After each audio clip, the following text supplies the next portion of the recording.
What's up, garden people? Welcome back. Another episode for you. Great little episode. As you can see, I've got tons and tons of succulent cuttings here that I broke off the mother plants, set them aside for about a week or so in the shade outside. They've now formed calluses, right? So that's how we do it. We pull these off. We let that little wet wound where the connection point was. We let that harden up, get a little callus, kind of like a little scab on your elbow. There's a lot of little fun ways to do it online. We just snap it off, keep it clean, and let the air and let the outdoors do the work. Sometimes you'll hear people about, they want to clean the wound with a little bit of light, with alcohol or whatever. You can do all that if you want to keep it sterilized. A lot of times I'm not even using pruners on these, although sometimes I do, but oftentimes you can just snap them right off. Nice clean break. And then, like I said, you let it heal up, let that dry up, and then you're good to go. And what we have is now we have all of these waiting. I don't want to let them sit there for too long.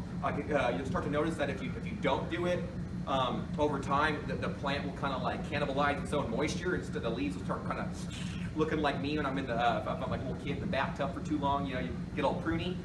We don't want that. And so they're looking good. They're nice and plump and fat, like me now. And so they're looking really good. So what we're going to do in this video is we're going to do a little lesson on how to pot these things up. So hang tight, let's do it.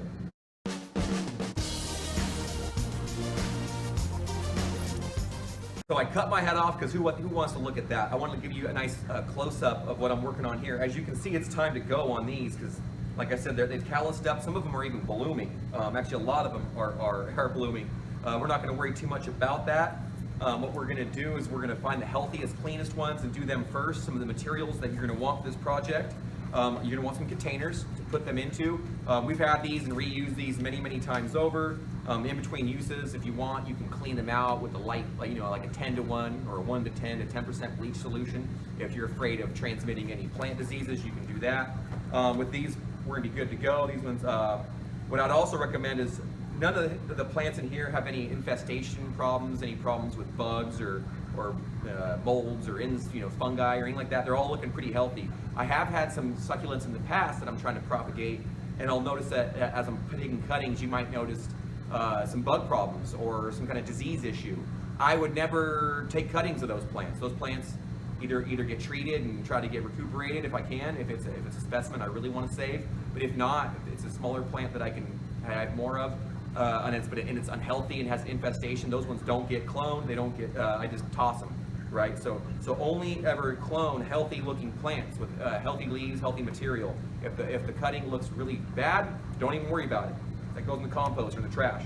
So I wonder how many cuttings this is all going to make. If you have any, not suggestions, if you have any hypothesis and you want to suggest that, go ahead and write that in the comments. I'd be curious to see how much we're going to end up with, because there's 3 trays here, and I actually have a 4th tray off camera just to make room for this. And we have tons to do, and this is actually just the beginning. We're actually going to do a lot more propagation of succulents, but here we go. So some materials you need some cups. You can make cups at home out of old cup of noodles or old yogurt containers if you don't want to go out and buy containers. Sometimes I buy these in huge bulk because we're a school, and so I can get like I can buy one massive box with 2,000 of these in there, and then they end up being like a nickel a piece or less. Sometimes when you buy them in other sources, they might be like 20, 30, 40 cents a piece. So if you're really wise, you're going to be reusing your cups from all your other plants you've been buying, or you might be making your own. Just make sure that if you make your own, make sure you put in some drainage holes, because succulents don't really require a ton of water, and although we are going to water them today, you don't want to put them in a container that's just going to hold water. Some plants can do that. Succulents, not so much. All right, so we got cups. We've got some soil. I got a nice potting mix here because we're going to put them in containers. And this is actually a higher quality blend, and so what it's going to do is it'll actually breathe a bit better. It will hold a bit of moisture, but I've noticed it actually is a light, loose mix that will allow for a lot of root development really easily. It's not going to be compacted. It's be perfect for the succulents. And then you don't have to do this, but we have some on hand, and so I'm going to do it anyways, just to kind of speed things up and promote root growth. This is a rooting powder. Sometimes you can get it in gel or whatever. It's kind of like a hormonal thing, I believe, and so it's going to kind of trigger rooting in the plant cells. You don't have to do this. Like I said, we have it here because I like to utilize it for other things that we do, certain cuttings, houseplants and whatnot. But most of the plants that we already grow in here, they grow so well that they don't really they don't really require it, but we're gonna use it today just to, like I said, as for good measure. And what that's gonna look like is you're just gonna, you know, it's just, it has powder. It looks almost like flour in a way, like you're making a cake or something.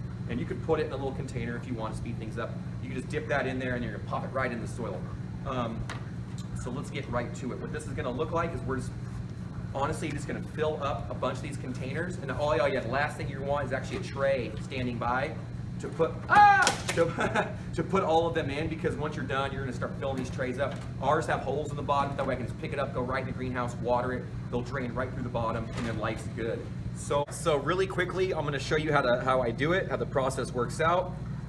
What I would do first is grab yourself a nice container, fill that up quickly with some fresh potting soil, keep it nice and loose. You can gently pack it down, but you don't have to put a lot of force on it, just so it settles out nice and even.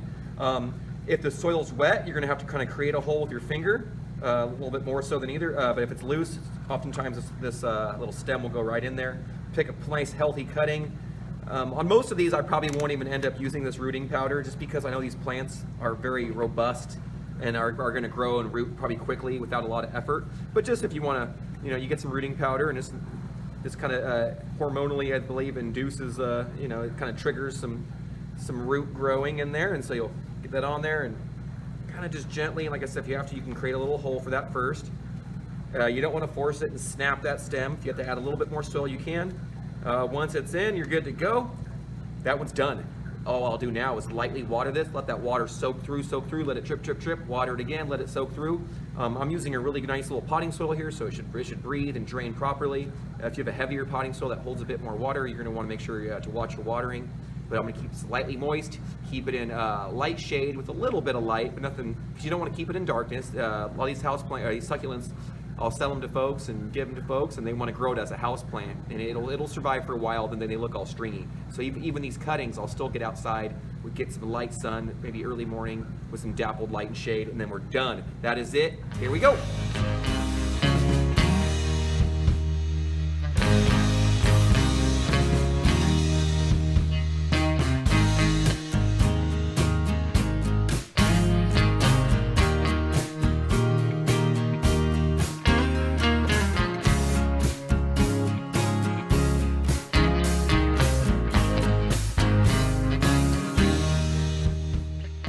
All right, so as you can see, I got a few of these planted up. I actually have, look how much I didn't even plant. So I got a whole tray here I didn't plant.